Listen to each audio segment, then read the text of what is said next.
Hi, I'm Bree's dad again. Um, it's kind of like off with your head. So we took the head off because we believe it had a balloon head gasket.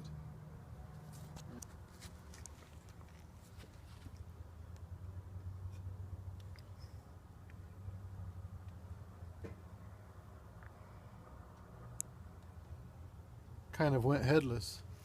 It's the headless Jeep woman.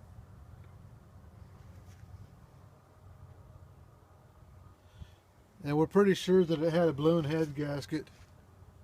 It usually doesn't take a rocket scientist or even an engine mechanic to see what's wrong with it. And based on the fact that it's really blown, I'd say they drove it a long time like that. We've diagnosed it as having a blown head gasket.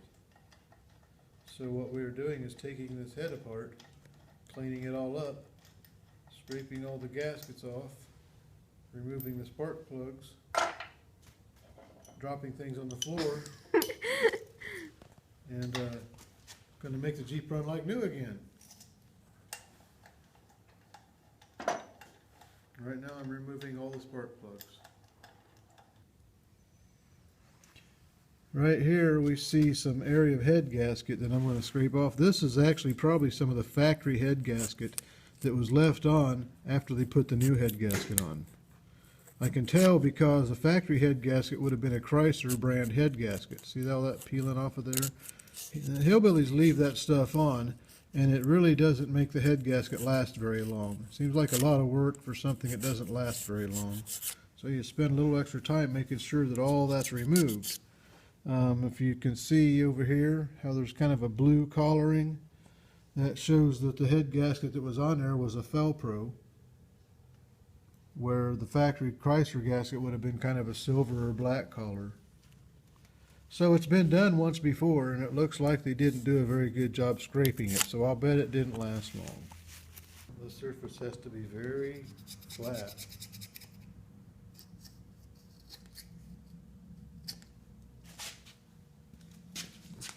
What we've noticed about this is we believe that the head gasket has been replaced before, and I doubt that it lasted very long. A good mechanic knows that the head has to be very clean and very flat. All remnants of the old gasket must be scraped off, so there's no high spots or low spots or any spot that would cause the head gasket to blow through. But if you're a hillbilly, you just whizzle it off and whip it back on and find out, oh shoot, it didn't work but about a week. Darn it, I guess I'll just have to sell the piece of junk real cheap. And then people like us come along and buy it real cheap, and when we're done, it'll be worth quite a bit of money because we're going to do it right.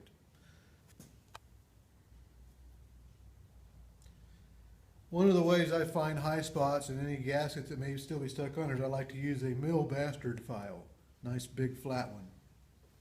And I'll lay it on there and I'll just kind of drag it across there. And you'll feel, if you run over anything, it needs to be scraped off or filed off. But you don't want to do any gouging on the cylinder head, because if you put a low spot or a gouge, it may blow the head gasket in a short period of time again. One of the most important things about engines is cleanliness.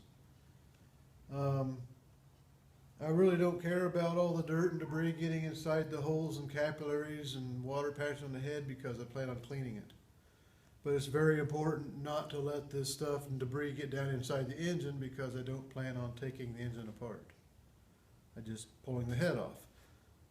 So since I'm going to clean this, I'm not too worried about how dirty it is, how much debris I break loose, because I'm going to clean it all out before I put it on the engine. But just like in surgery, cleanliness is very important. In your body you can get an infection. In your engine you could cause scoring of your bearings and destroy the engine because of one little grain of sand.